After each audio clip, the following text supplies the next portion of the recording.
Olá, pessoal. Eu sou o Rafael Esperotto, proprietário da Fassol, e hoje a gente está recebendo um convidado super especial para mim. Eu considero esse homem que está aqui na minha frente meu padrinho da engenharia. Foi o meu primeiro chefe, né? Que É, isso. Quando eu fiz o meu estágio, né, o meu primeiro emprego aí, por assim dizer, na Itaipu. E ele, por sinal, além de ser o meu pai na engenharia, também, de certa forma, é o padrinho da mobilidade elétrica moderna no Brasil, por assim dizer, né? Então, queria apresentar para vocês o Celso Novaes. Celso Prazer. Novaes, quantos anos de Itaipu, Celso? Olha, Itaipu foram 30 anos, né? 30 anos. É. E antes do projeto do carro elétrico, fala um pouquinho para a gente da sua função lá, o que você fazia. Bom, eu na Itaipu eu comecei a trabalhar na área na divisão de eletrônica digital e a gente mexia muito com desenvolvimento de sistemas de supervisão e controle, né? Então eu entrei mais nessa área, mas eu tive passei por diversas áreas, né, da Itaipu, mas todas ligadas à parte da engenharia, né? Uhum. E aí depois é que, dentro desse conceito de mobilidade elétrica, de sustentabilidade, nós acabamos fazendo junções com outras empresas, trocando know-how, principalmente com empresas do exterior, né? E dentro desse troca de conhecimento é que surgiu a área de mobilidade na Itaipu. Muito bem. Eu fiz o meu estágio em 2002 na Itaipu. Naquela época, o carro elétrico era um embrião ali. Ele Sim, estava, já tá, ele tava, ali foi o início, foi na o verdade. início, né? E então, mas conta pra gente um pouco, César, porque assim, carro elétrico não é uma novidade, né? A gente sabe, inclusive, que a gente teve carro elétrico antes de ter carro a combustão, né? Sim, sim, sim. E foram algumas iniciativas que não andaram para frente por uma série de razões. Inclusive, a gente tem, é, a gente tem um carro da Gugel, chamado inclusive de Itaipu, que era um carro elétrico, e a coisa não decolou, né? E aí, fala um pouco para a gente, por que vocês resolveram reativar essa chama e trazer esse assunto de volta naquela época? De fato, né, depois nós começamos a estudar um pouco para entender o veículo elétrico e nós observamos que ele surgiu quase que junto com o veículo a combustão, né? E a gente não conseguia entender, né? Porque um veículo a combustão tem tanta peça, tem tantos equipamentos, é tão complexo, né? Mas os veículos elétricos, quando surgiram, a tecnologia estava muito atrasada no conceito tanto de eletrônica como na parte de baterias, principalmente. E isso, a falta de capilaridade, né, de você poder distribuir o abastecimento, que era fácil, né, com petróleo, você botava dentro de um galão, levava para uma fazenda, já tinha um posto de abastecimento, vamos dizer assim. E isso aí foi um dos grandes empecilhos, além porque tecnologicamente falando, no início os dois tinham limitações, né? Tanto o elétrico quanto a combustão. Mas a capilaridade de abastecimento, as dificuldades de transmissão de energia, os custos, as redes, né? Tudo isso deixaram o carro elétrico meio de lado, né? Nós, na Itaipu, fizemos um convênio com a empresa suíça na área de energia, né? E troca de know-how para manutenção de geradores, foi Essa era a KVO? a KVO.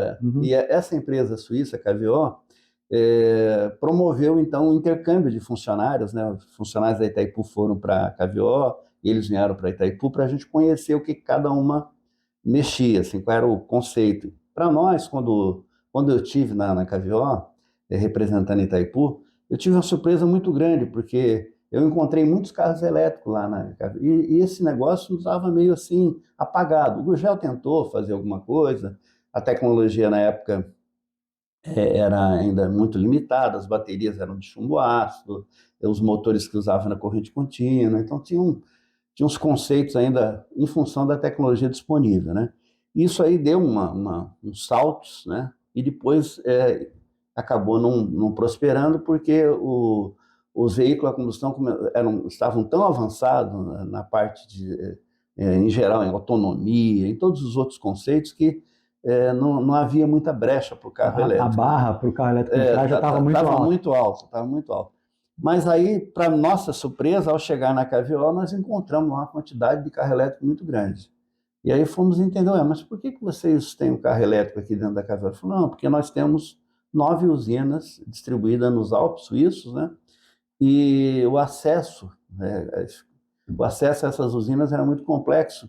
Eles ou faziam esse acesso durante o verão, normal, você conseguia ir pelos túneis, né, e acessar as subestações, porque essas usinas hidrelétricas usavam água de gelo da neve, né?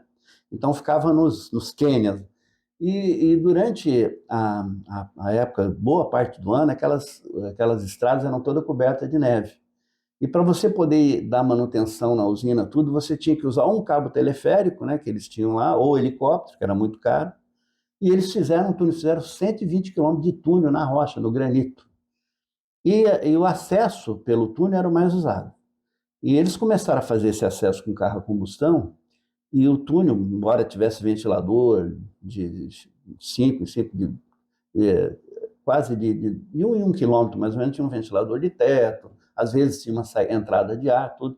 Mas eles começaram a notar que estava tendo muito acidente dentro do túnel, porque os carros a combustão circulavam lá dentro, soltavam o CO2, né, e ele ficava preso dentro do túnel. Com o tempo, os motoristas respirando aquele ar poluído, né, eles começavam a ter sono, alguma coisa, e batiam o carro do nada, né?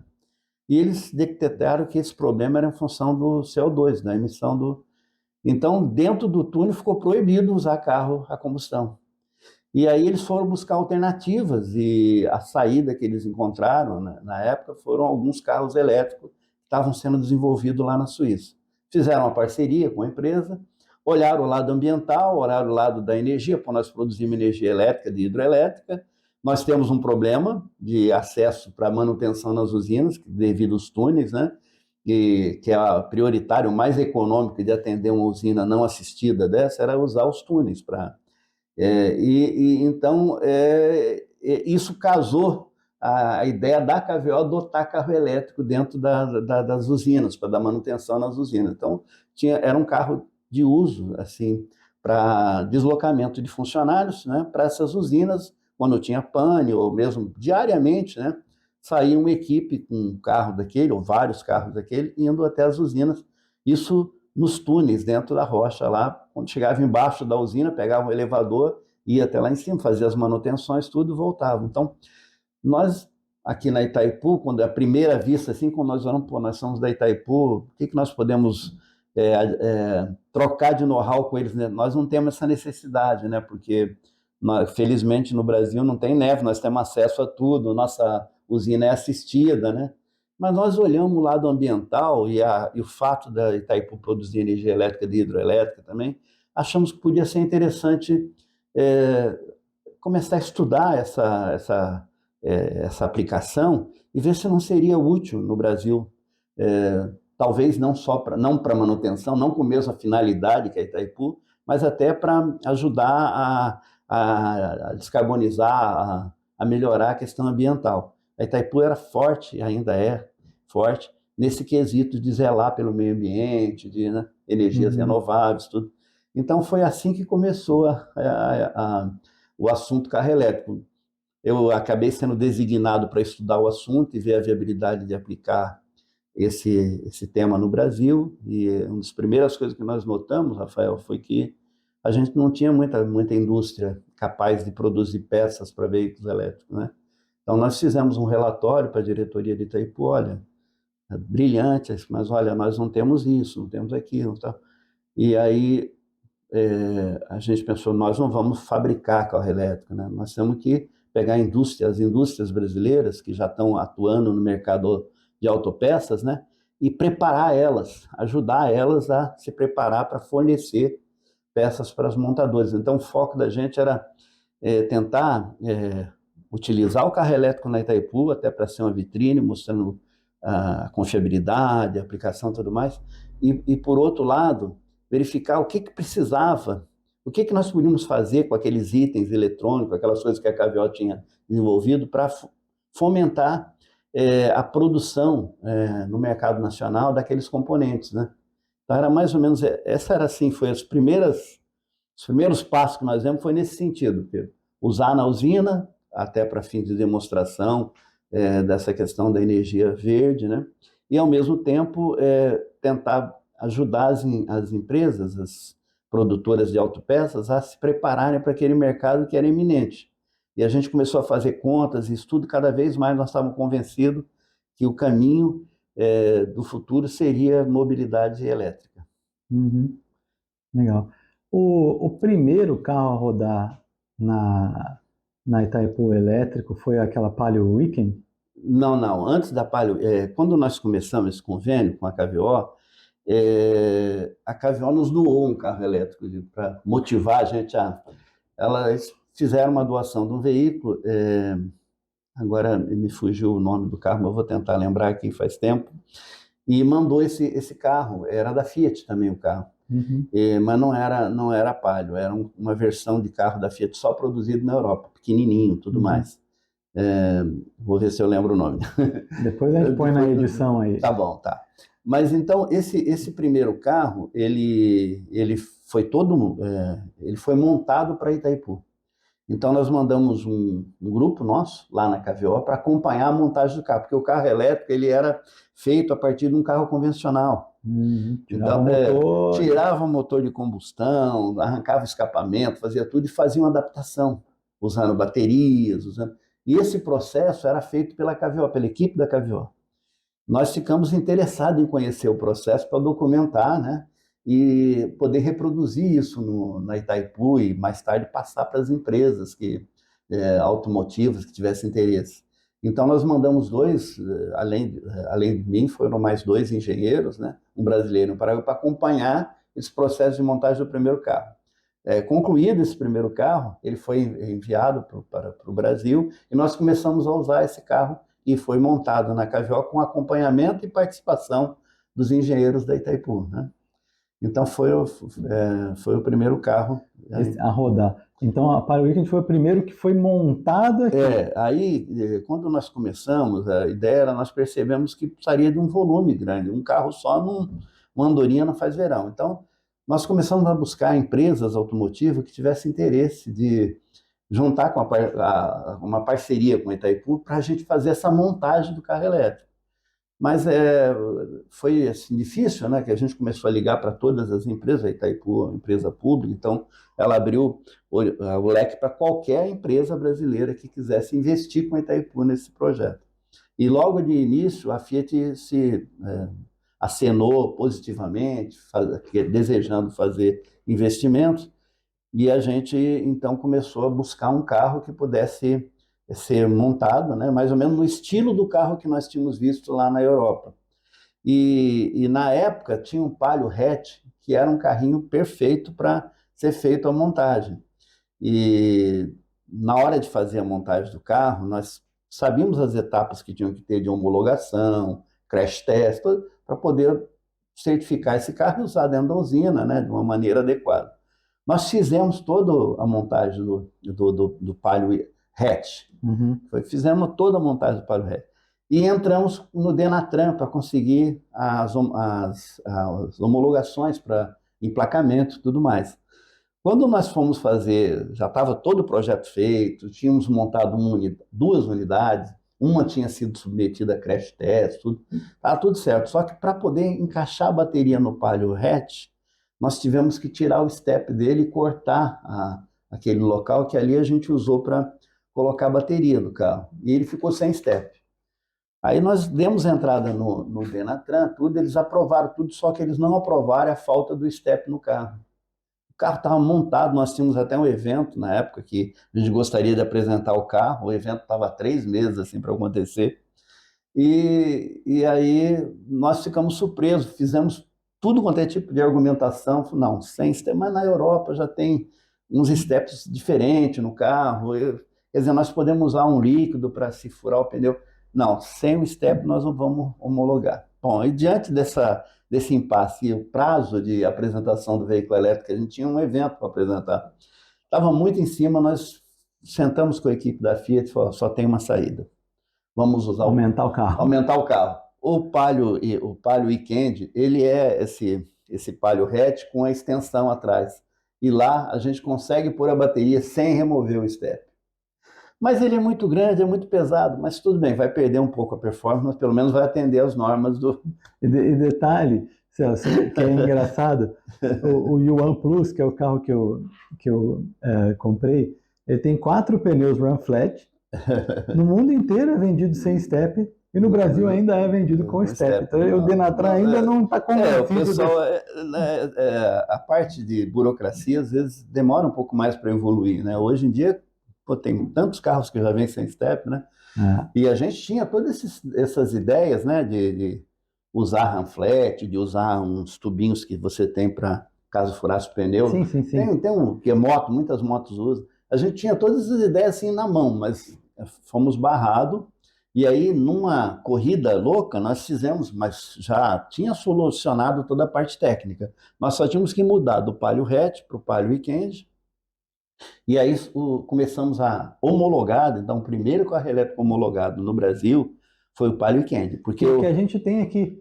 Vocês têm? Esse cara aí? Sim, esse foi o primeiro homologado no Brasil. Então, depois que nós homologamos o primeiro Palio, né? Nós resolvemos, então, agora que nós já temos agora é que não tem nem pão quente, né? Vamos tentar reproduzir isso mais. Então, em torno de eu creio que na época, em torno de inicialmente foram 30, compramos 30 carrocerias da Fiat, junto com a equipe da Fiat, na Itaipu, porque a Fiat falou, nós não temos como, aqui em Betim, fazer uma área especial só para montar poucos carros, né?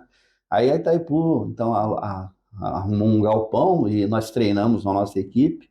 Aí juntou uma equipe de técnicos da Fiat, porque tinha que ter a assinatura dos engenheiros da Fiat para poder obter homologação, né? Itaipu não tinha engenheiro automotivo, né? Então precisava dos certificados todos. Então juntou a equipe de engenheiros da Fiat com Itaipu, nós dentro de um galpão daquele adaptado, nós recebíamos a carroceria já sem as peças, já vinha sem o motor, vinha sem escapamento, vinha só com o básico, né?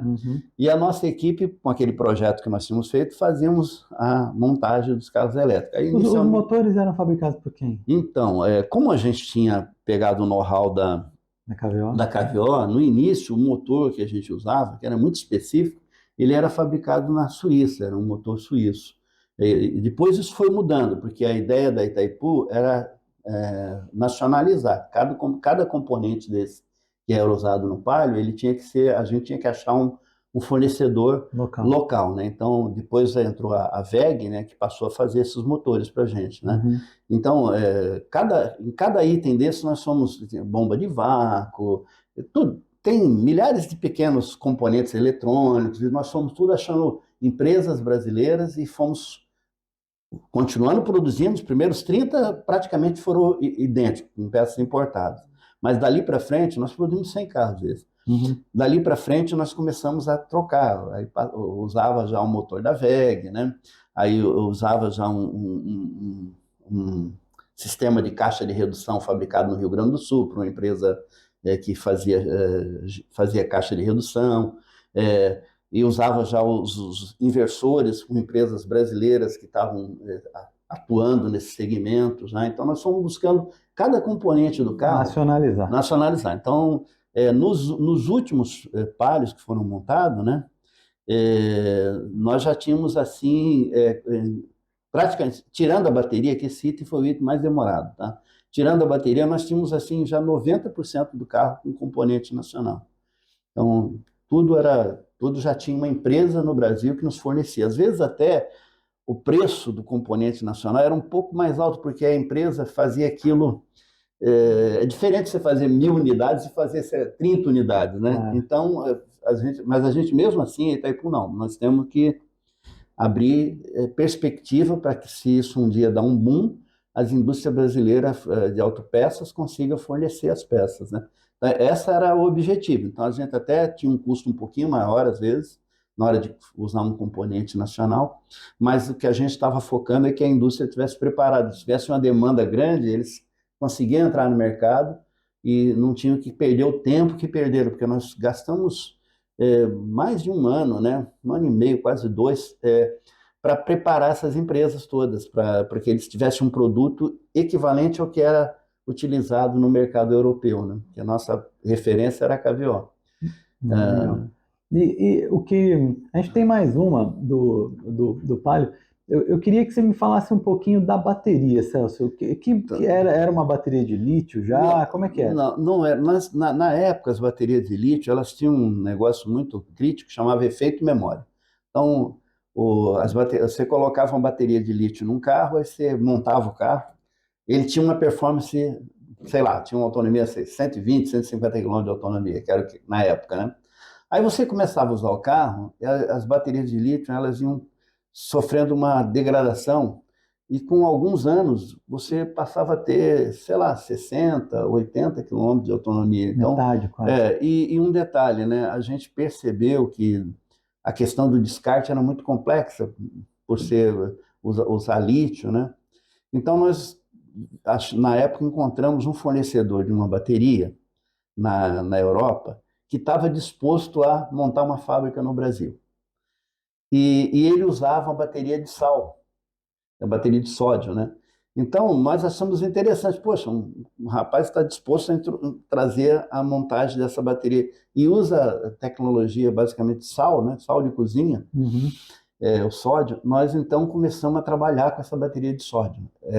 Embora ela é bem complexa, o processo de produção dela é bem complexo, mas nós mobilizamos um grupo do PTI, né, do Parque Tecnológico Itaipu, e contratamos alguns especialistas, doutores, PhD na área química, porque tinha muito detalhe na área de engenharia, tudo. Juntamos com essa empresa que produzia bateria e começamos a fazer um namoro para mais tarde trazer a fábrica para o Brasil. Então nós começamos a usar essa bateria, ela é uma bateria de sal, a base de sal, diferente de todas. Ela tinha muitas vantagens, né, principalmente a questão de reciclagem, ela é 100% reciclável. Ela tinha uma característica interessante, né, que ela não pegava fogo, não explodia, podia ser usada em ambientes confinados, então numa colisão ou até e nós percebemos que a bateria tinha uma outra característica interessante para Itaipu. Ela tinha uma visão assim de aplicação no setor elétrico. E nesse momento, o Brasil também estava olhando para a questão de utilização de painéis solares e tudo mais, e a gente percebia que em condição isolada da rede, né, seria muito importante ter uma bateria para você poder, durante o dia, você usar a energia do sol, e o excedente você carregaria a bateria, e à noite você passaria a usar a energia das baterias. Então, esse tema essa bateria juntou o interesse do veículo elétrico com o setor elétrico. Nós achávamos que isso era uma coisa interessante, poder armazenar energia em baterias, né? Então foi assim que surgiu. E eu até queria fazer um adendo. A gente vai produzir o nosso próximo vídeo falando justamente sobre as baterias de sódio que estão chegando no mercado. Tem algumas empresas, mas a BYD é uma delas, né? Inclusive, para o ano que vem, tem um modelo de carro da BYD que chama Seagull, que é um carro compacto, bem baratinho, que vai ser o primeiro carro que a BYD vai lançar, o mesmo carro com uma bateria de lítio e uma bateria de sódio, né? E a bateria de sódio né, da BYD tem, apesar de ter uma densidade de energia menor, ou seja, com o mesmo peso você vai ter um alcance um pouquinho menor, mas com algumas vantagens muito importantes. Primeiro, muito mais barata. Isso é verdade. O sódio ele é muito mais abundante do que o lítio na Terra, né? Se você olhar a tabela periódica, é o elemento mais próximo do lítio, né? Isso é uma coisa bem interessante. E ele tem uma característica muito legal, que é o processo de carga é mais rápido do que o lítio. Então, isso é um grande temor. Muita gente, poxa, mas eu tenho que parar lá no posto para abastecer um tempão. Então, você tendo uma carga mais rápida e uma bateria muito mais barata, isso eu acredito que seja super importante. Inclusive, muita gente fala assim, poxa, o seu carro vai depreciar um monte, porque quando você for vendê-lo, né, sua bateria já vai estar com alguns anos e tal. Só que na minha concepção, o que eu acredito que vai acontecer é que a bateria do meu carro tem 8 anos de garantia. Então eu tenho 8 anos que eu não preciso me preocupar. Depois disso, eu estou convicto que eu vou conseguir trocar esse pack de bateria por um que vai ser mais barato e vai me dar mais autonomia. Porque essa coisa tá evoluindo de uma maneira muito grande.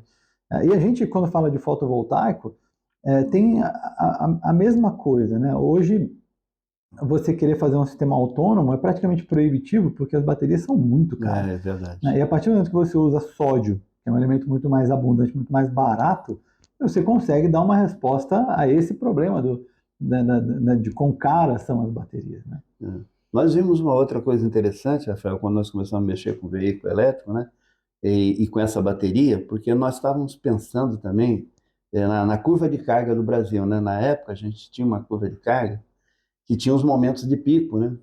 Então, em condição normal, você devolver energia para a rede, que é um conceito que nós começamos a discutir, estudar e fizemos alguns ensaios, não parecia muito atrativo, mas no momento do pico, isso era atrativo. Então nós começamos a ver, calma aí, se o carro elétrico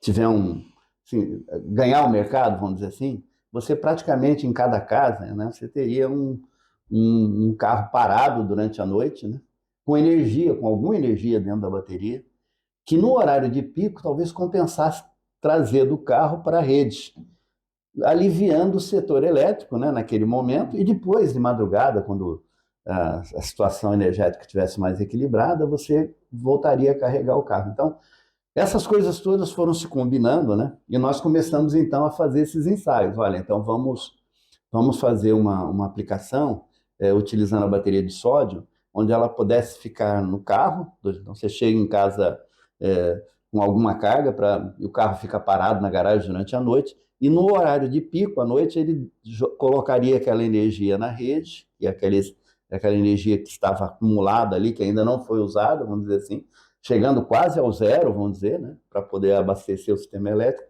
E de noite, quando a carga estivesse aliviada, você faria a carga do veículo durante toda a madrugada, e no outro dia cedo você sairia para trabalhar com o carro. 100%. E esse balanço energético, a gente fez a conta, a energia elétrica no carro já é mais em conta do que o combustível, do que o petróleo, né? Mas quando você coloca esse balanço energético, ficava assim praticamente, vamos dizer assim, 10, 20% do custo de energia, porque você faria o balanço energético, porque o setor elétrico ia remunerar o proprietário do carro, entre aspas. Né? Então, isso tudo são modelos de negócio que nós estávamos estudando dentro do conceito que a gente estava pesquisando lá na Itaipu. E, Celso, a gente produziu um vídeo, ainda não foi ao ar, mas deve ir em breve, falando um pouco sobre as tecnologias que já existem para conectar o carro. A gente tem algumas tecnologias desses carros elétricos, né? A gente chama de V2L, né? Que seria Vehicle to Load, quando você tem o seu carro e você simplesmente liga uma carga nele, né? Usa o teu carro como um gerador. Mas você tem até um conceito que eles chamam de V2G, Vehicle to Grid, né? Que está sendo pensado, assim, mas com muita seriedade, por vários países como uma solução para essa energia de pico. Né? A gente aqui no Brasil não percebe quão estratégico e difícil é você lidar com essa demanda de pico, porque o Brasil talvez seja o único país do mundo, óbvio, das proporções que a gente tem, que tem a base da nossa demanda sendo hídrica, né? É verdade. E o pico térmico. Verdade. O mundo inteiro é o contrário. Você tem uma base térmica e os picos são hídricos. Por quê? Porque é a forma mais fácil de armazenar energia. Eu participei na época do meu trabalho na Alstom, né, que de novo tenho que agradecer aí a força, né? O Celso foi quem me apadrinhou lá e acabou me ajudando a fazer o meu primeiro trabalho como engenheiro fichado, né? Na Alstom. E um dos projetos que nós fizemos foi na República Tcheca. Eles pegaram uma montanha, né, cortaram o chapéu da montanha e cavaram. Então fizeram um balde gigante. E instalaram umas turbinas que a Alstom fornecia, que são umas turbinas de dupla direção, por assim dizer. Elas funcionam como bomba e como turbina. Então o que acontecia? Durante a madrugada, eles queimavam combustíveis fósseis, principalmente gás natural, para bombear a água para cima dessa montanha, para no horário de pico, que tipicamente, aqui no Brasil a gente fala de 6 às 9 da noite, né? Mas lá na República Tcheca eu não me lembro o que era, mas é mais ou menos isso. Mas aí eles vertiam, né? Quer dizer, eles turbinavam essa água para ter. sim. Então, olha o esforço que os caras fazem para poder atender essa demanda de pico, né? E se você, de repente, tem lá o seu carrinho plugado num carregador bidirecional, quando a rede precisa, né, você vende essa energia para a rede com um preço elevado, né? E depois que passou a carga, ele te devolve isso por um preço menor, pô, de repente você está ganhando dinheiro para ter um carro elétrico na garagem, né? A gente brincava muito com o pessoal, né? Quando começamos, porque a KVO, ela tem essa mesma filosofia dessa empresa que você estagiou. Ela tinha 9 usinas, né? E eles trabalhavam com tudo bidirecional, né? E eles trabalhavam durante o dia produzindo energia, né? À noite, como tem muita térmica lá na Europa, e se desligasse a produção de energia à noite, é complexo para você religar, porque tem um tempo muito grande para você partir. Temperaturas e tal. Então, a energia à noite ficava quase de graça, vamos dizer assim, né? Aí as empresas de energia hidroelétricas, que eram bidirecionais, compravam essa energia quase a preço zero. Houveram momentos até que eles recebiam dinheiro para consumir energia. Só para você ter ideia de como é que a coisa...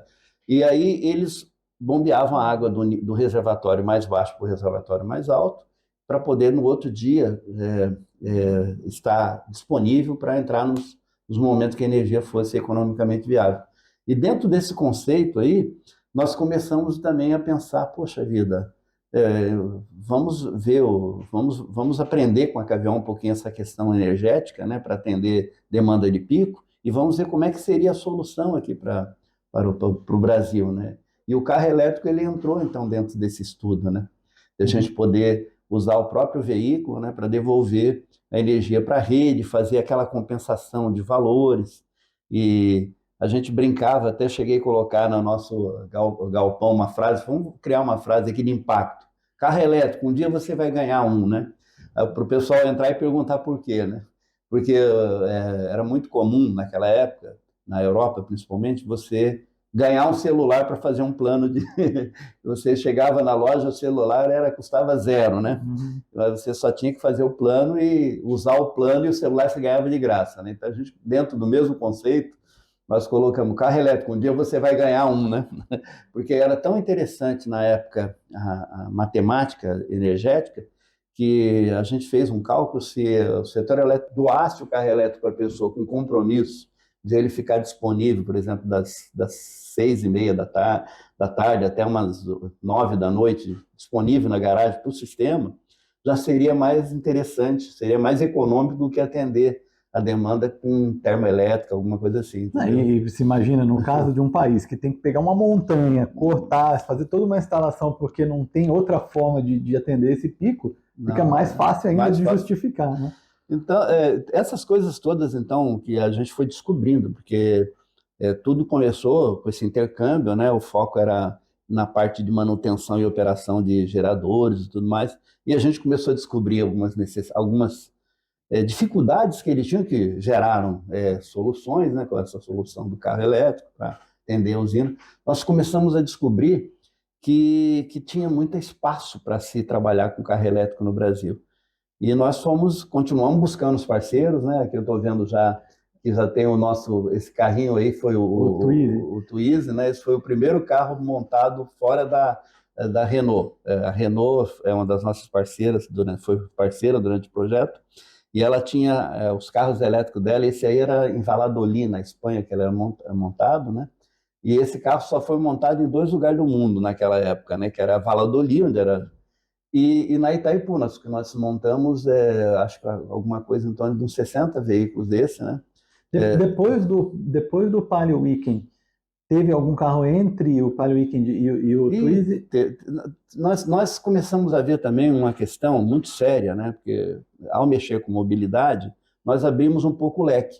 Nós começamos a ver, por exemplo, que havia uma necessidade, esses são já os dois, né? Então, havia uma necessidade de atender demandas, assim, por exemplo, na parte de transporte público, né? Na parte de cargas. Então, nós fomos fazendo, nós fizemos o Jeep, né? Fizemos um Jeep com a Agrale, que é a empresa brasileira. Fizemos aquele caminhãozinho para pequenas cargas, que a ideia era do Last Milha, né? As empresas vinham com Scanias, com distribuição até o Anel, ali em São Paulo, uma coisa, e tinha aquela última milha para chegar até a loja. Então, nós, junto com a Iveco, fizemos, dentro do conceito Last Milha, fizemos o caminhão da Iveco, né?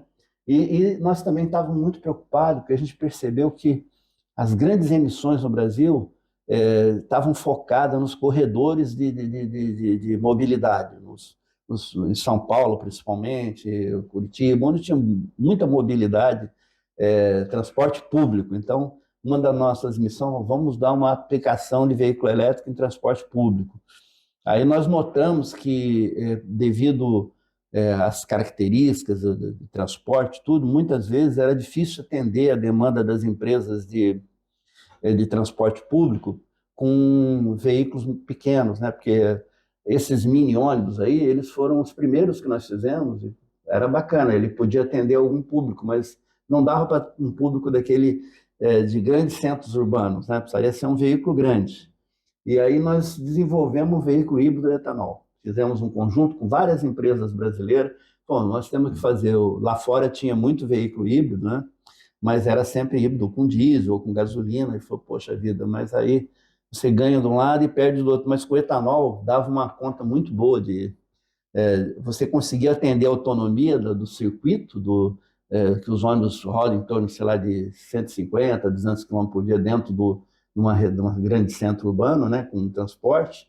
Você atendia com a carga da bateria, mais um pouco de combustível, você atendia a demanda diária de trabalho e você poderia diminuir essa poluição nesses eixos, né, onde circulavam o ônibus. Então, nós achamos interessante, chamamos as empresas, né, aí entrou fabricante de chassis, encarroçador, porque nós começamos a atuar em mobilidade como um todo, né? Nós chegamos até a trabalhar em cima de um VLT também, que não está aí, mas, enfim, todo quanto algumas empresas que começaram a se interessar em participar, a BMW, a Renault, nós estávamos abertos, né? Itaipu, lógico, evidentemente que tinha, para participar do grupo, tinha que fazer algum investimento, né? Não bastava só querer participar, né?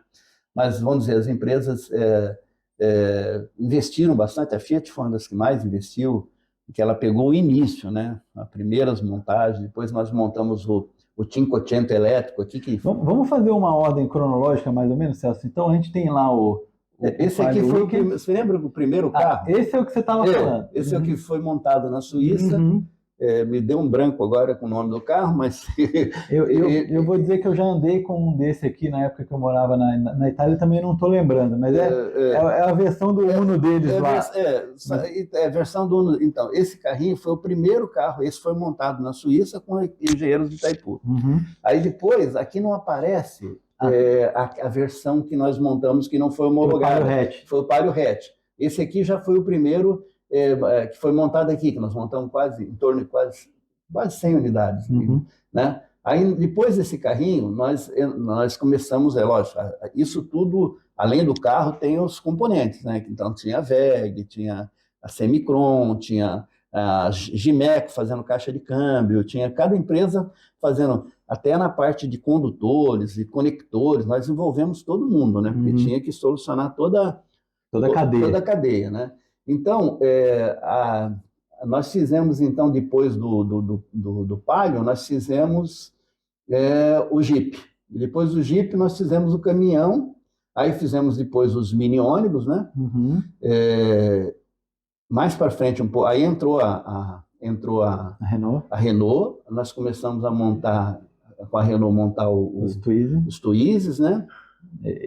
Aqui você tem esse um Fluence. Esse Fluence ele foi montado mais no final. Nós achamos interessante, né? A diretoria de Itaipu, o pessoal dá o exemplo também. Então nós começamos mais para o final do projeto, nós trouxemos um carro mais executivo, assim, né?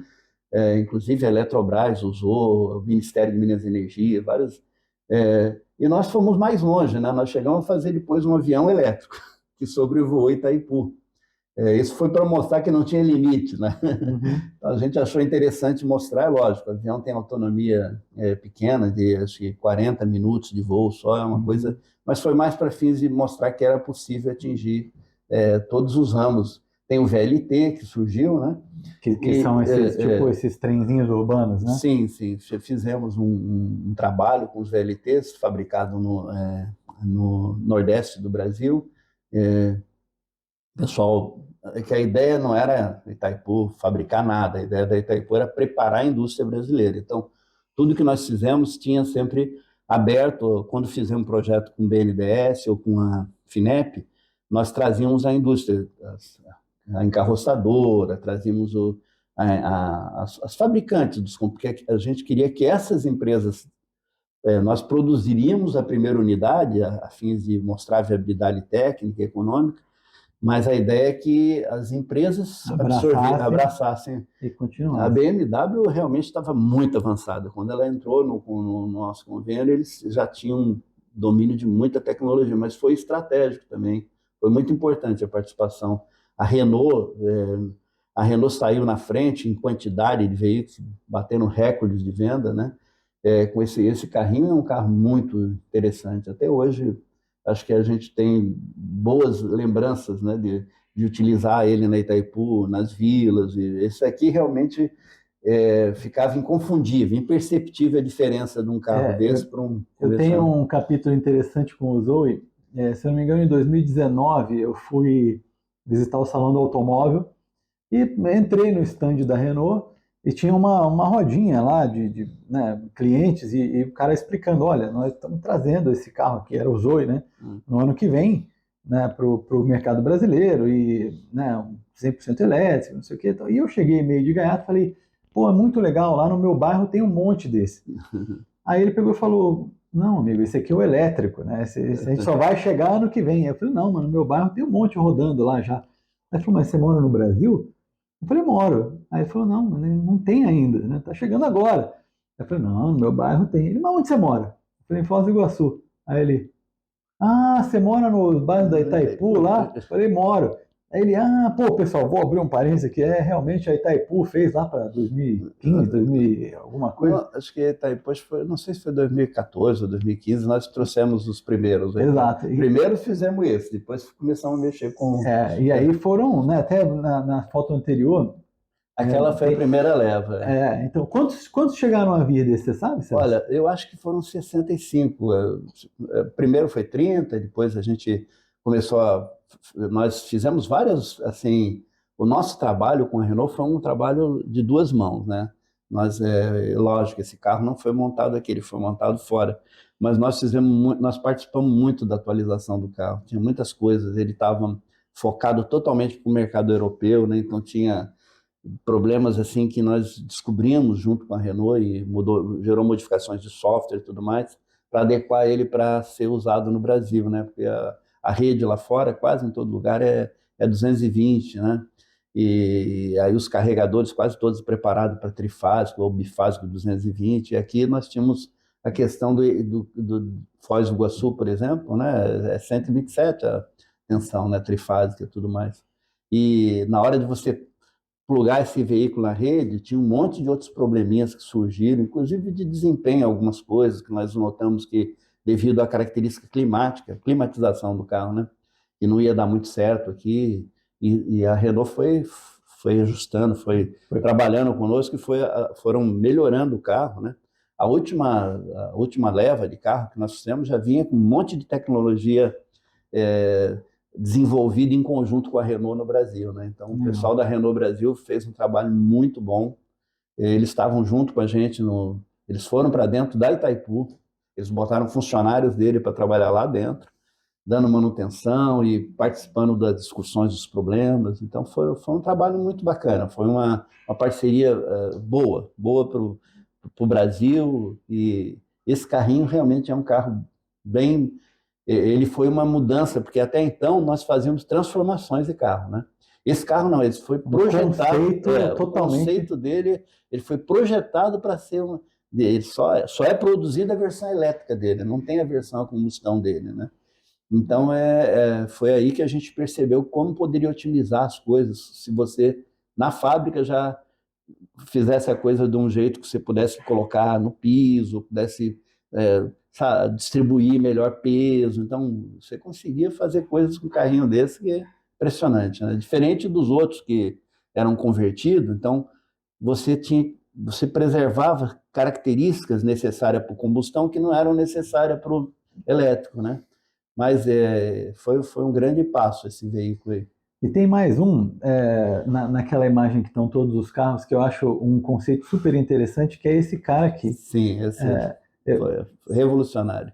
Até hoje eu acho que o conceito por trás desse carro, ele atende muito à nossa realidade, porque assim, você tem um carro que tem propulsão 100% elétrica, mas que tem um pequeno motorzinho a combustão. Foi fundamental. Né, que eles chamam de extensor de autonomia, né? Então, um motor pequenininho, ele não propulsiona, você não tem... ele é altíssima eficiência, mas ele é tipo um gerador de energia, geradorzinho, pequeno gerador. Ele não tem tração, isso às vezes pode ser, o cara fala assim, não muda muito. Mas, na verdade, até legalmente, né? Por exemplo, aqui no Paraná, existe uma isenção de IPVA para carros com tração 100% elétrica. Esse carro, a tração dele é 100% elétrica. Exatamente. Né? Então, assim, é um conceito, né? Mas isso é super importante e eu entendo que esses dias eu estava vendo um cara que ele faz muitas postagens sobre o carro que eu comprei, o BYD e o OnePlus, né? E ele mora na Nova Zelândia. E aí ele tem você clica num negócio assim no carro, ele mostra onde você consegue chegar com a autonomia que você tem. Pô, ele clica lá e pinta a Nova Zelândia inteira. Sim, né? sim. Agora, tem muita eletrovia, né? Não, e assim, é muito pequeno. Né? Também, né? Então também. O carro te dá 400 km de distância, o cara atravessa o país. Atravessa o país inteiro. Agora, sim. a gente aqui chega em Maringá, no pau da goiaba, né? Então, assim, como as nossas distâncias são outras, eu acho que essa aqui é uma belíssima saída. Dava segurança para dirigir o carro, porque você sabia que numa emergência você encontraria uma alternativa de abastecimento. Exatamente. E assim, isso é super importante nesse processo de transição. Sim, né? Que hoje você tem uma malha muito grande. Esses dias eu vi um artigo muito legal do cara falando assim, para que carro a combustão? Nós temos cavalos. Né? Cavalo, qualquer lugar tem um capim, o cara... Né? Por quê? Porque naquela época não tinha posto de gasolina. Estamos falando de 1920. Sim. Então as pessoas falam, pô, não vou comprar um carro para eu sair daqui, fazer uma viagem e não ter onde abastecer. Né? E hoje é a mesma coisa. Né? Então, assim, enquanto a gente não conseguir transformar a nossa infraestrutura de mobilidade para atender essas necessidades de carregamento, essa solução é perfeita. Não, inclusive, essa foi uma visão estratégica da BMW. Nesse carro aí, eles tentaram colocar outros conceitos, tudo nele é feito com material reciclado. Então, é um carro, sim, fantástico. E dá toda a performance e desempenho de um carro, de um BMW. Então, foi um carro, assim, muito fantástico nesse aspecto. E essa ideia de ter o extensor de autonomia dava segurança. Você pegava uma estrada para algum lugar, sabia que se você não chegasse até um carregador, inclusive a Itaipu não se limitou a fazer o carro, né? Nós fizemos as eletrovias ligando Foz do Iguaçu a Paranaguá, né? De 100 quilômetros, nós temos lá um ponto de 110 quilômetros mais ou menos, nós temos um ponto de abastecimento, e outras empresas fizeram para até o Rio Grande do Sul, e fizeram lá para o Rio de Janeiro, enfim, isso dentro dos projetos do setor elétrico da ANEEL, né? Então a ANEEL ela abriu os olhos para essa questão da mobilidade, da importância da questão ambiental, e a ANEEL patrocinou o desenvolvimento das eletrovias todas. Né? Inclusive, Celso, não sei se você tem informações, mas a gente vê que essa eletrovia não para em Foz. Você consegue ir até Assunção com isso. A Itaipu estava envolvido também? Estava. Nós juntamos todas as forças, né? Porque a gente entendia que muitas vezes a pessoa não comprava porque não conseguia usar para viagem. Embora na Europa o maior conceito de carro elétrico sempre é o uso dentro urbano, vamos dizer assim, né? Mas a gente vê muito carro elétrico hoje em dia com as baterias mais avançada, você tem autonomias aí de 600 quilômetros, 400 quilômetros, né? Então você vê muito carro elétrico em autobahns, em estradas assim, né? Mas a BMW, eu tive uma oportunidade de conversar com alguns diretores da BMW, inclusive na Alemanha, e com o pessoal do ministério lá, para ver como é que foi essa questão do carro elétrico. Mas como é que foi? Porque a gente sentia muita resistência. É, ela era obscura, porque, por um lado, as empresas automotivas tinham um compromisso de melhorar a questão ambiental, de ajudar com a questão ambiental. E, do outro lado, eles tinham a questão de ter muito investimento feito, muitos anos de pesquisa, muitas coisas feitas na questão do veículo convencional. Então, eles ficavam presos por duas. Por um lado, eles querendo fazer alguma coisa elétrica, mas um pouco torcendo para demorar um pouco mais, vamos dizer assim, né? Para eles poderem amortizar os investimentos que fizeram, porque é triste, mas a mudança é radical. Não usa cabo de vela, não usa catalisador, né? Não usa, por exemplo, os escapamentos, né? Muita coisa, caixa de câmbio, morre muitas partes, né? Que são produzidas e são partes que têm estoques gigantescos no mundo inteiro, né? Você vai lá no Cazaquistão, tem lá uma oficina lá com uma bobina, um cabo de vela. Em qualquer lugar do mundo tem um monte de equipamentos ainda que foram produzidos. Então, o CEO de uma empresa automotiva, ele fica assim naquela... Se pudesse retardar um pouco mais, era melhor para eles poderem amortizar. E aí eu conversei na Alemanha, eu vi muita gente fazendo carro elétrico, né? Eu perguntei para uma ministra lá de Minas e Energia da Alemanha, como é que foi essa... Pô, aqui eu percebo que o pessoal parece que tem a cabeça mais aberta do que nos Estados Unidos. Não foi assim, não. Nós é que impusemos, botamos prazo e determinamos, começamos a taxar eles. Então, isso que motivou, porque ela estava até me explicando, a ministra, que boa parte do faturamento alemão vem da parte automotiva. Eles têm uma indústria forte, né? E eles estavam percebendo que se eles não se movessem, podiam ser atropelados e perder o mercado, né? E na verdade, a gente hoje está vendo, a impressão que eu tenho é que a gente está passando por um momento na indústria automobilística que a gente passou na indústria da fotografia, por exemplo, né? Que a gente passou na indústria dos telefones. Sim, né? A sim. gente, se você for voltando, né, no tempo, quando você falava em telefone, você ia pensar em Motorola, em Ericsson, Sim, em verdade. Nokia. Né? Hoje em dia você pensa em outras marcas completamente diferentes. Pessoas que nunca tinham mexido com isso durante muitos anos, né? Indústrias que estavam totalmente fora do circuito. Exato. Então, assim, se você continuar acreditando naquele velho paradigma de que o carro é feito dessa forma, você vai ser engolido.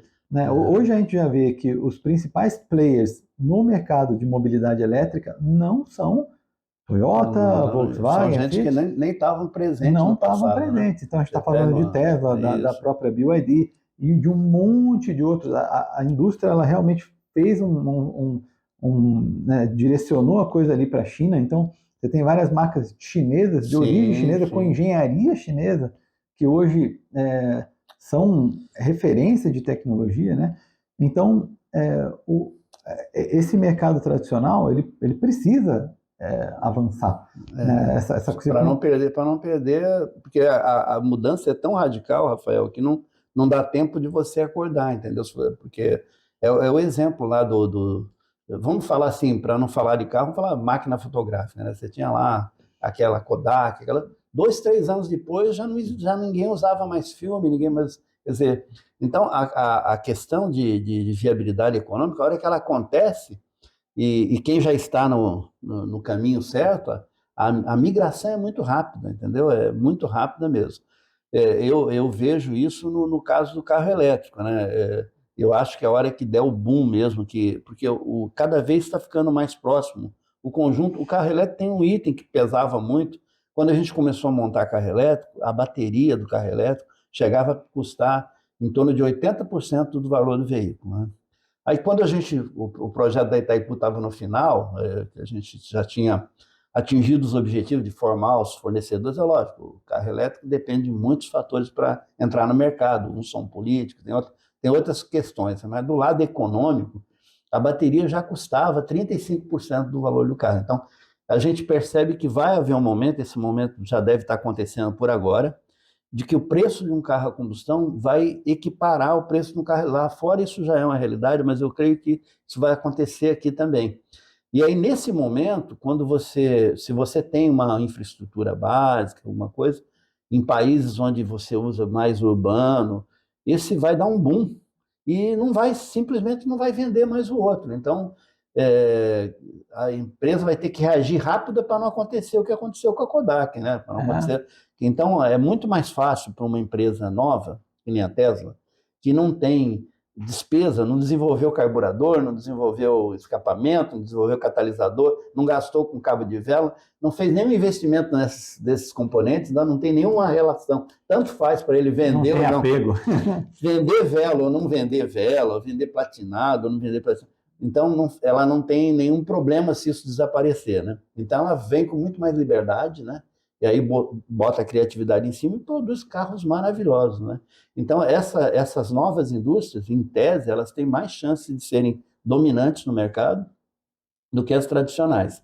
Então, para que as tradicionais consigam sobreviver, elas têm que realmente estar acordadas e ter divisões de engenharia trabalhando em cima de inovação, de modernidade. Né? Eu tenho lido alguns artigos, né? E alguns amigos até me ligam, sabe que a gente teve esse envolvimento na parte de veículo. Celso, o que você acha do veículo movido a hidrogênio? Olha, o veículo movido a hidrogênio é um carro elétrico, né? O veículo movido a hidrogênio que tem chance de ter sucesso, porque queimar hidrogênio com motor a combustão não é uma boa estratégia, porque você está, de novo, limitado à eficiência do motor a combustão, que é muito baixa. Então queimar, explodir... que nem a própria BMW, no passado, fez uma pesquisa de motor de queimar hidrogênio num veículo a combustão, né? E hoje eles abandonaram essa ideia. O que está muito forte ultimamente, a Toyota principalmente, tem trabalhado muito com a ideia de fazer eletrólise, usar hidrogênio no tanque do carro, mas com carro elétrico, né? E fazer também, a partir do etanol, extrair o hidrogênio e produzir em tempo de execução, vamos dizer, realizar essa extração do hidrogênio com o carro em movimento, vamos dizer assim, né? No próprio carro. No próprio carro. Então, essas são tendências, né? Eu ainda penso, na minha visão, que as dificuldades de armazenamento do hidrogênio ainda estão graves, as condições que você tem que manter. O hidrogênio, como a gente conhece, assim, ele é complexo para você manter ele armazenado. O próprio posto de abastecimento de hidrogênio é um pouco complexo ainda. Então, isso pode atrapalhar a velocidade Mas, independente disso, por trás de toda essa tecnologia, na ponta vai ter, nos eixos ou nas rodas, vão ter motores elétricos, né? Então, tudo que se fizer de desenvolvimento para aplicação em carro elétrico vai ser aproveitado, não vai haver, sabe? E assim, eu sempre achei uma coisa muito óbvia, né, que independente do caminho que a gente escolha para chegar lá, mas eu sempre achei que a solução definitiva de energia para o mundo é o hidrogênio, né? E é até engraçado, eu brinco que Deus envelopou para a gente, né, no elemento mais abundante que a gente tem na Terra, que é a água, o melhor combustível que a gente conhece, sim, que é o hidrogênio, com o melhor comburente que a gente conhece, né, o mais abundante, que é o oxigênio. Então, assim, tem uma mensagem ali, né? Sim, tem. Então, de qualquer forma, é claro que, de repente, a gente não vai, como você falou, queimar isso, vai ser uma célula de combustível, né? Vai ser uma outra tecnologia. A gente tem muito caminho, né? Hoje, a gente gasta mais energia para produzir hidrogênio do que a gente consegue fazer, sim, uma vez que tem. Tem baixa eficiência. Mas, de qualquer forma, se você unir isso a tecnologias como o fotovoltaico e tudo, né, começa a ficar viável. Você começa a dizer, não, peraí, eu estou disposto a perder um pouco aqui nessa coisa de converte para reconverter, né? Mas eu estou armazenando. Né? É uma forma eficiente de armazenagem. Né? O hidrogênio, ele, assim, na minha opinião, o maior problema dele é o armazenamento dele. Porque o resto tudo tem perdas, tudo, mas são bem menores, que o motor tem grandes vantagens, né? Que no cano de escapamento do carro sai água, né? Exato. Então, tem grandes vantagens. Agora, a questão de como armazenar isso num carro, né?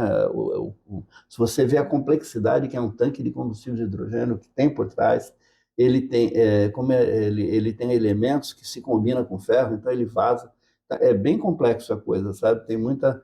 Então, eu acho que vai chegar lá. Agora, os caminhos ainda são bastante Vamos complexos. descobrir ainda. Mas tudo, se você concordo contigo, a questão que deve acontecer na área energética nos próximos anos vai ser a questão da fusão nuclear, né? Porque isso, a produção de energia, uma banheira de água aí dá para abastecer um país que nem o Brasil durante algum tempo, né? Se você conseguir fazer esse processo de produção de energia, né? Na base do E igual a mc ao quadrado, o Einstein lá que enxergou isso e o pessoal está trabalhando e está tendo muito avanço nessa área de produção de energia, né? Eu acho que o que você falou, parece que foi Deus criou essas condições ambientais aí para que a gente descubra quanto mais rápido vai ser melhor, porque o que não é admissível é você ter que queimar carvão, produzir energia através do petróleo. Isso aí, para os tempos atuais, acho que seria genial se começássemos a produzir energia de uma forma mais limpa, né, para salvar o nosso planeta. Porque Não, é isso mesmo. A gente aqui da Fasol, a gente gosta de botar isso aqui na casa das pessoas, né? não, E fundamental. a gente acha que com esse trabalho de formiguinha, né? O fotovoltaico ele permite a gente fazer isso, né? Sim, Você sim. fala, cara, eu vou fazer a minha parte, né? Então eu Fantástico. já sou carbon neutral, né? Eu já produzo a minha própria energia aqui, não poluo nada. Agora, ainda mais, né, com a mobilidade elétrica, nem no meu deslocamento do dia a dia eu poluo. Então, isso é uma coisa legal. Óbvio que você tem toda a questão de reciclagem, descarte, como isso vai ser, como não vai ser, né, que é uma coisa que já existia, quer dizer, não é um problema Sim, novo que a sim, gente está não. criando, né? Então, assim, acho que as respostas elas vão Vão surgindo, surgindo. né? Mas eu acho que o que a gente o que a gente está tentando aqui com todo esse processo é estimular que as pessoas abracem isso de certa forma, Celso, eu acho que o país, o Brasil, tem muito a agradecer a você, Obrigado, Keith. porque a gente precisa de pessoas como você que pegou e falou, cara, vamos trazer esse negócio para cá, sabe? A gente está falando de 20 anos atrás. É verdade. É, então, assim, ainda não está lá, mas muitas coisas. Hoje, se eu tenho um carro elétrico na minha garagem, é graças ao seu projeto, porque se eu não pudesse sair dessa bolha, provavelmente eu não compraria, mas hoje eu sei que eu posso chegar a Curitiba, eu posso chegar a Assunção, de Curitiba eu posso descer para o sul do país, eu posso subir para São Paulo, para Rio de Janeiro, né? Esses dias eu até falei, nós gravamos um vídeo pela maior eletrovia do Brasil, e aí teve um rapaz que falou assim, não, você está errado, a maior eletrovia do Brasil vai de Feira de Santana, na Bahia, até, Tem sei plano. lá em cima. Aí eu falei, pô, Que legal. legal, né? A gente ainda tem ali uns gaps ali, desde de Minas até a Bahia, que não tem muita Ainda coisa, não tem? né? Mas assim, hoje já daria para você pegar e fazer uma viagem dessa, praticamente todos com carregadores rápidos, e aí nesses gaps que não existe, você com o seu carregadorzinho portátil. Então, assim, realmente a mobilidade é até estranho. Hoje no Paraná a gente não tem pedágio, né? Então hoje eu consigo sair daqui para Curitiba sem gastar um centavo. É, Bom, tudo bem, tem o pneu, a depreciação e tal, sim, mas sim. Sem dúvida, não é porque eu, a ANEEL ela teve um papel muito importante nessa estratégia de difundir as eletrovias, viu? Ela foi muito bacana quando o setor elétrico foi lá e trouxe para si a responsabilidade de desenvolver tecnologia, de implantar, de financiar. Então, nós aqui da Itaipu, o pessoal da Itaipu, né, com a ajuda da ANEEL e a Copel também, no Paraná, né, nós fizemos um trabalho pioneiro aí porque era uma das demandas nossas. Nós queríamos poder chegar não só a Curitiba, né, mas a outros lugares sem precisar de utilizar um carro a combustão. Eu fiz uma viagem interessante também, a primeira que a gente fez usando carro elétrico de longa distância, entre aspas, né? Foi logo no início do projeto, nós resolvemos fazer uma viagem de Foz do Iguaçu a Assunção. Aí nós pegamos um Palio desse weekend, né, que a autonomia era pequena na época, tudo, e nós desenvolvemos um sistema que na época era o que era possível, né? porque para fazer a instalação lá no Paraguai era complicado, por causa das linhas de transmissões, tudo. Nós desenvolvemos um sistema de troca de bateria. Aí nós fizemos uma viagem programada, né? E a gente saía então da usina de Itaipu, em destino ao escritório de Itaipu lá em Assunção, com um carro elétrico, né? E aí, à medida que a gente via a bateria terminando, a gente parava no lugar, nós fizemos uma espécie de engate rápido, nós parava e em segundos trocava a bateria e continuava. Foi uma ideia para a época, né? Mais para o final nós conseguimos botar agora as eletrovias, então tem posto para você abastecer, mas logo no início do projeto. Então, muitas ideias vão surgindo, algumas vão para frente, outras caminham por outro, a gente acaba encontrando barreiras, né? Mas eu penso que está andando bastante esse tema, né? Eu acho que a humanidade precisa buscar soluções ambientalmente corretas, porque esse nosso planeta ele é único por enquanto, né? E estamos todos no mesmo. O que é feito aqui influencia o mundo inteiro e vice-versa, né? Então, acho que a grande jogada, o painel solar. Poxa, eu quando fui trabalhar uma época na Alemanha, até pelo Itaipu, né? Eu cheguei então na Alemanha em 98 e eles tinham uma energia muito forte à base de energia nuclear, era muita geração nuclear. E aí, logo que eu cheguei, um partido verde ganhou o controle lá do país, né? E colocou uma meta para eles em 10 anos desativar as usinas nucleares todas. Eu, quando ouvi aquilo no jornal lá, falei, nossa, não é possível, é muita coisa, é um tempo muito curto para fazer um trabalho tão complexo. Eu achava que eles não iam conseguir, né? E, de fato, eles conseguiram. E a solução que foi implantada lá foi uma solução que a comunidade ajudou a atingir a meta. Então, eles criaram um programa, né, de incentivo para que as residências, né, pessoa física, instalasse painéis solares nas suas casas, né, e ajudasse o sistema elétrico da Alemanha. Hoje em dia, eles conseguiram, passados os 10 anos, o alemão realmente honrou, desligou as usinas nuclear toda deles lá, porque tinha tido aquele acidente de Chernobyl, aquela tecnologia realmente ela criava muitos riscos, né? Era muito avançada tudo, mas criava muito risco. Então, hoje tem muita geração eólica lá e tem muita geração solar. Eu vivi esse momento quando morava lá. Inclusive, quando eu cheguei na Alemanha, eu fui transferido da França para a Alemanha pela ArcelorMittal e eu era responsável por energia né, para as fábricas. E quando eu cheguei na Alemanha, o pessoal falou para mim, olha, esse é o último ano que a gente pode comprar energia 100% suja, por assim dizer. A partir do ano que vem, 2% obrigatoriamente vem de fontes alternativas, de fontes renováveis não convencionais. Então, assim, não podia ser hidroelétrica, tinha que ser solar, eólica, de maré, enfim. Sim, né? sim. E na época eu pensei, moleza, vai ser um pouco mais caro, vamos comprar. Quem disse que a gente conseguiu? Porque toda a indústria tinha essa meta. Então a gente não teve alternativa a não ser fazer as próprias usinas. Então foi aí que em 2008 eu fiz a minha primeira usina fotovoltaica. A gente fez uma solar e uma eólica. Que legal. Então assim, e aí depois, né, você estava falando, a gente continuou trabalhando com energia solar lá e era muito fácil vender, porque chegava assim, Celso, você quer botar na sua casa? Como é que funciona? O governo paga para você. Era mais ou menos Então, assim, basicamente a linha de crédito, se você tivesse dinheiro, era melhor você pegar do governo para instalar, porque os juros eram baixíssimos, assim. Era basicamente eles querendo colocar em todas as casas. E o retorno, teve casos lá, quando eu entrei para trabalhar lá com o grupo da Siemens, né? Eu trabalhei com o grupo da Siemens e da Alstom, por causa do gerador de Itaipu, né? Você via os mais idosos, o pessoal que estava aposentando, pegava o fundo de pensão dele inteirinho, e investia para produzir energia. Eu olhava para o cara e falava, vem cá, mas você vai pegar toda a sua grana que vai garantir o seu futuro, né, aposentado, e vai investir em painel solar para colocar instalar, fazer. Sim, o retorno é muito grande. Eu achava assim, na minha visão, né, como brasileiro, tudo, achava aquilo meio incerto, né?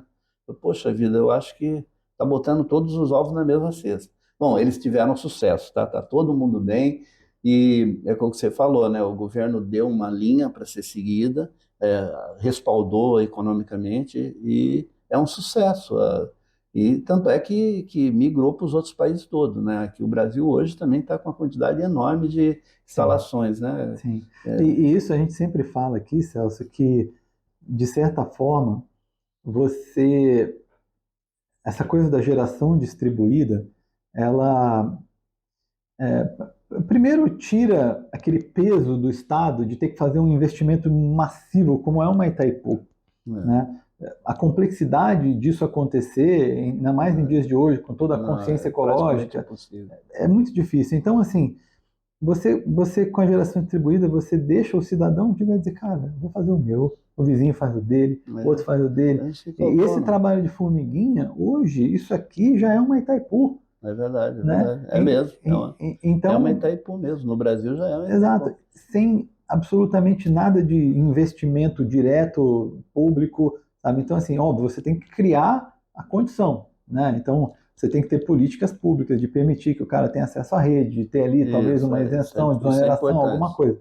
Mas comprar os painéis solares, cada um faz o seu, Sim. né? Então, isso ajuda um monte, casa demais com o negócio da eletromobilidade, né? A gente vai conseguir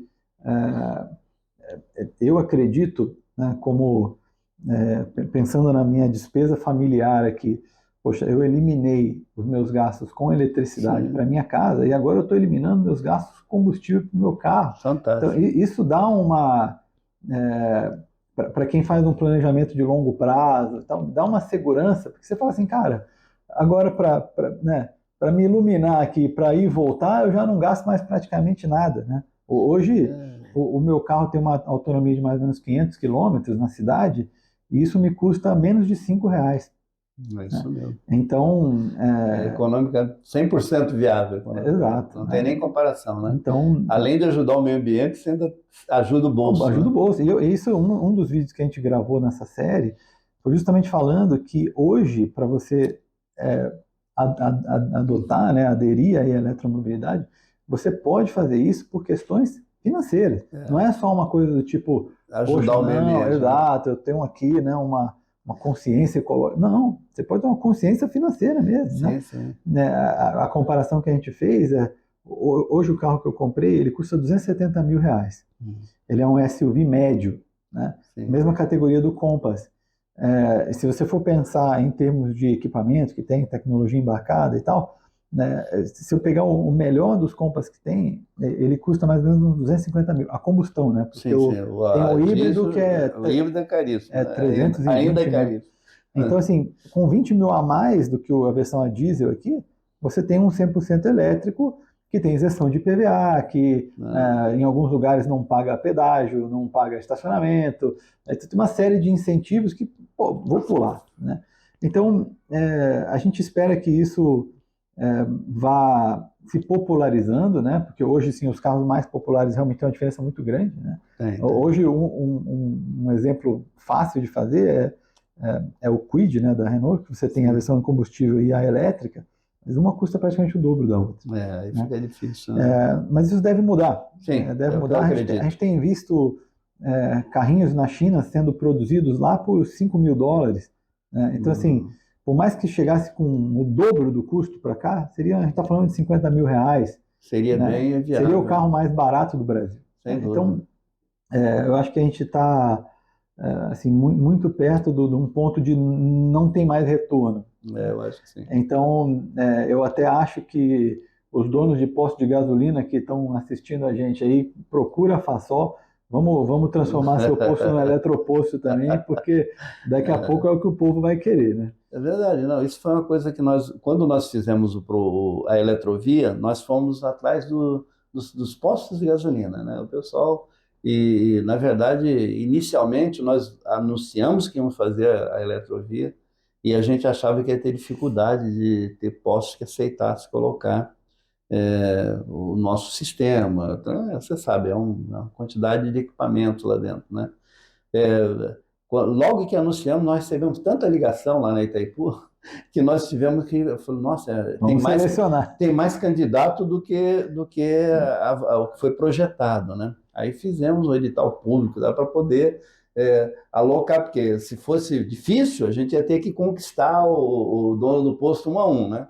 Mas foi o inverso, nós tivemos que fazer. Teve muita gente que falou, mas não vai colocar mais. É que o investimento realmente era um investimento alto e nós tínhamos um limite para colocar. Mas se quisesse colocar, quase todos os postos de gasolina estavam dispostos a incluir lá essa bomba de abastecimento elétrico, a gente chama, né?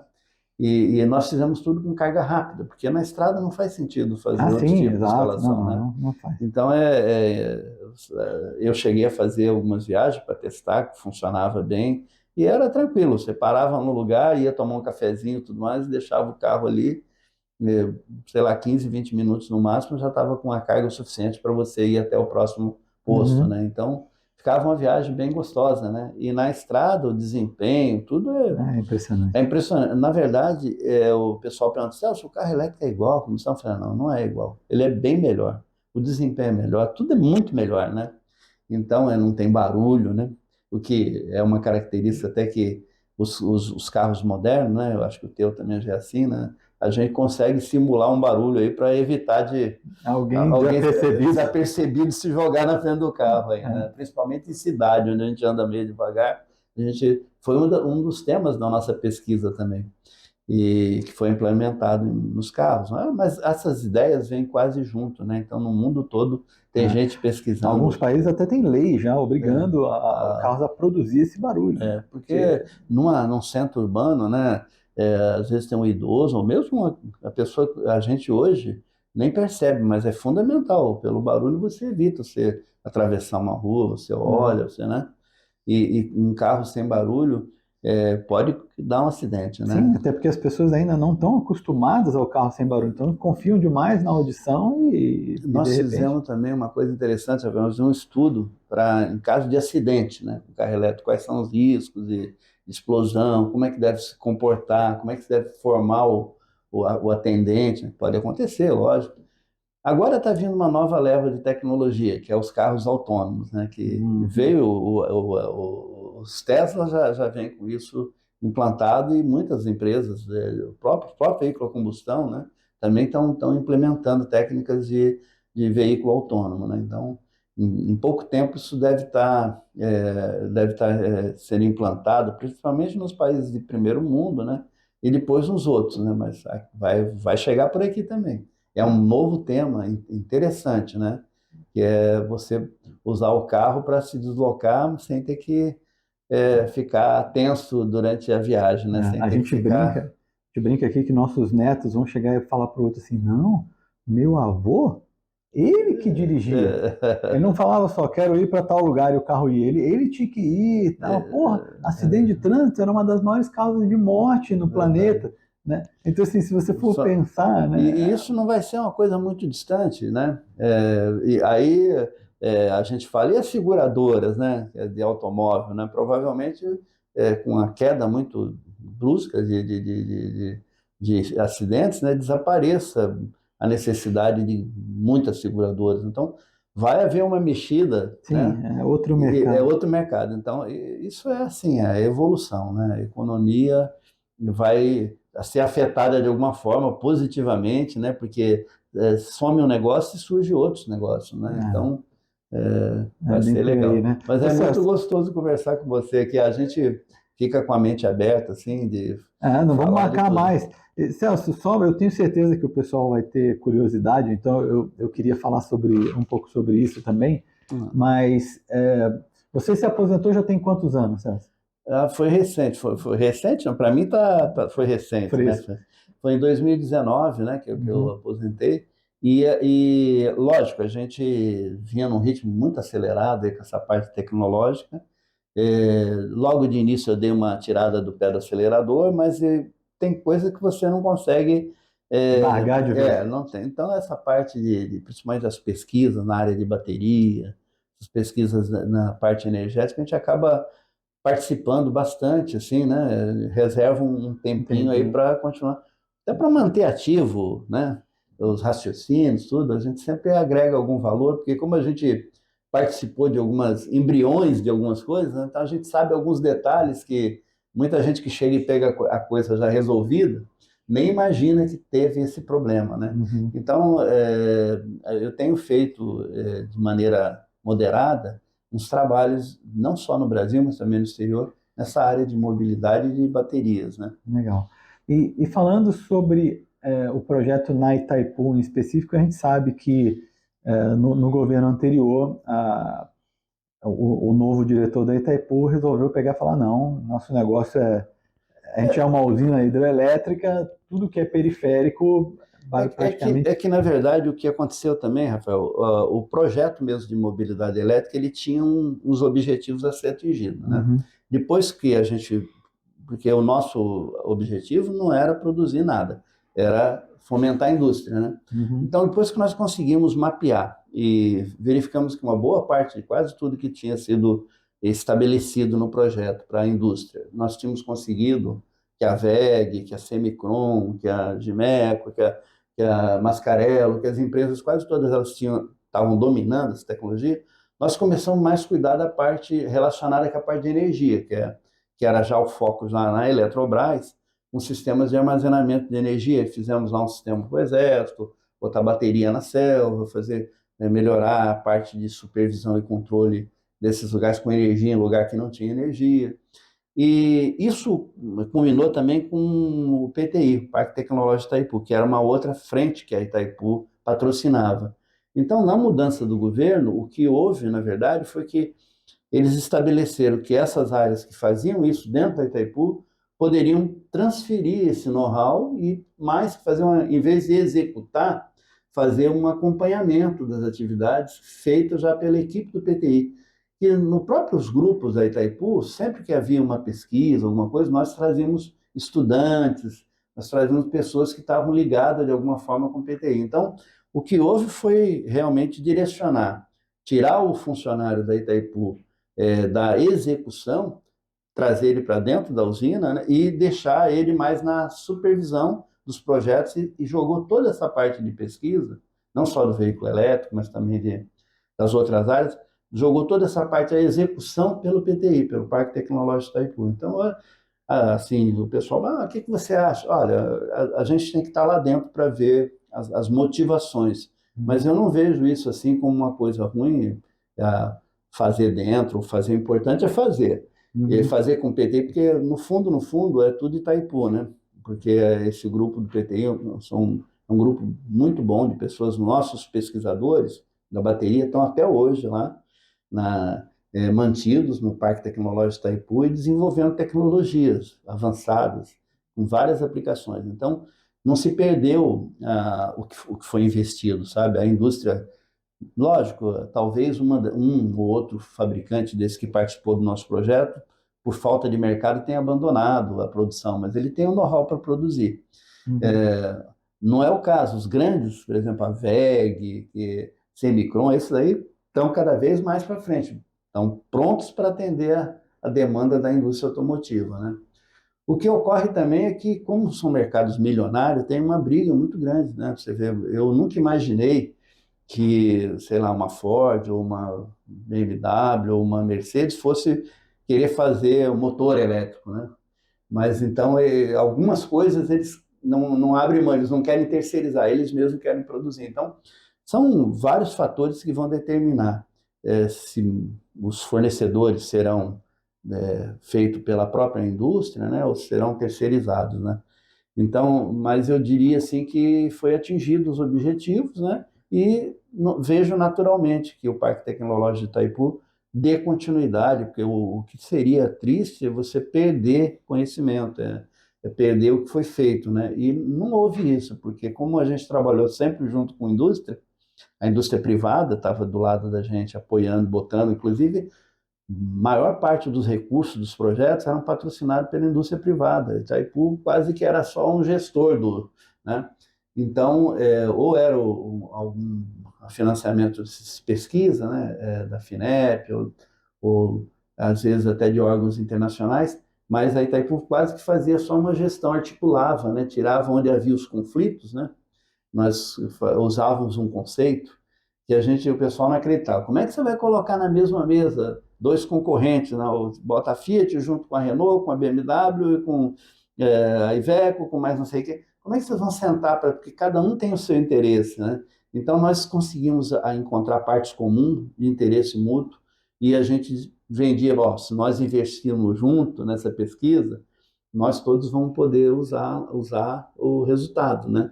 Aí a customização, o design, para cada um faz o seu, né? Agora, o miolo vai ser tudo igual, é que nem computador, né? Você faz desenvolvimento de uma fonte para o computador. Aí você faz junto com todas as empresas, né? E na hora de explorar, a Dell pega aquela projeto, adapta com a caixinha dela, a IBM com a outra, cada um com a sua cara, né? Então, isso a Itaipu fez um trabalho muito legal nesse sentido, de conseguiu juntar na mesma mesa esses fabricantes todos, né? Com um ideal único, né? Que era a questão de desenvolver uma tecnologia sustentável para a mobilidade. Então, foi um trabalho bacana, eu sinto muito feliz de ter podido participar dessa etapa de Itaipu. E vejo com naturalidade essas mudanças que acontecem, o foco é não perder.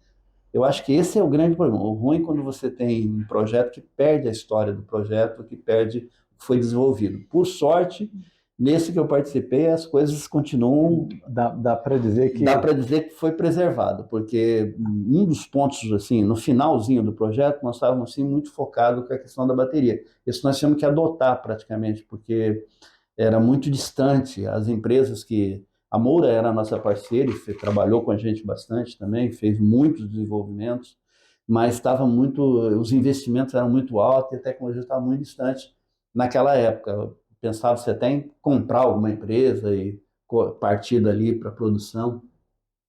Então, a Itaipu, dentro da área de pesquisa, colocou um grupo do Parque Tecnológico para fazer isso, um grupo bom, e eles avançaram muito. Eu fico muito feliz quando eu converso com eles e vejo que cada vez eles estão dando saltos mais significativos. Eles acabaram acidentalmente atendendo mais o setor elétrico que o setor automotivo, até porque o setor elétrico começou a ter demandas maiores, né? Então, eles estão com essa bateria de sal, de sódio, né? Eles estão fortes nessa bateria, tem muita coisa nova, de vez em quando eu converso com eles, né? Sondo como é que está indo as coisas. Então, o projeto está sendo bem aplicado, vamos dizer assim. Isso dá muita satisfação para a gente, porque quando você faz uma coisa e ela vai para frente, você fica satisfeito.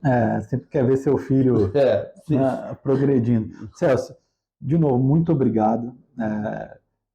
Pela sua disponibilidade de vir aqui, obrigado pelas iniciativas e tudo, obrigado por ter sido meu padrinho lá para trás. É sempre um prazer poder te reencontrar e botar o papo em dia e agora dividir com a turma também.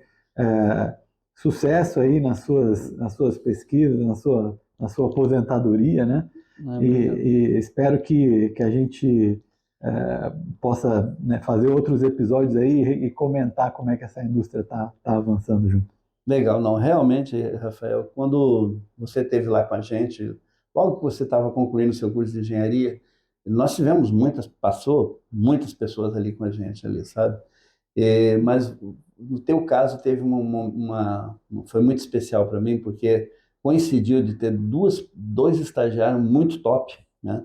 Ao mesmo tempo, eu estava até comentando, sempre a gente tem um grupo, 3, 4, 5 estagiários, alguns se destacam, outros não. Mas no caso de vocês, eu lembro que foi um momento muito legal, que a visão já era muito aberta, e você deu, assim, você e o Jaime, um deu sorte do outro, né, que vocês estagiaram junto com a gente, né? Uhum. E o Heimer hoje é um diretor lá das empresas alemãs, lá de desenvolvimento de tecnologia para mobilidade, para veículos, né? Uhum. E você está aí nesse segmento fantástico aí de painéis solares, energia renovável, veículo elétrico.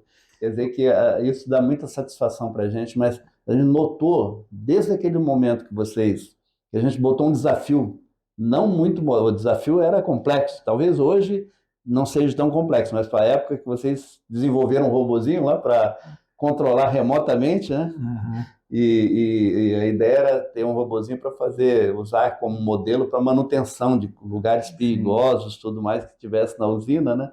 E a pessoa pudesse fazer esse controle remoto. Aí quando o Heimer foi para a Alemanha, vocês fizeram acionaram o robozinho de lá pela internet, fizeram as operações, então foi um trabalho assim muito legal, muito bacana, que exigiu muito esforço de vocês, né?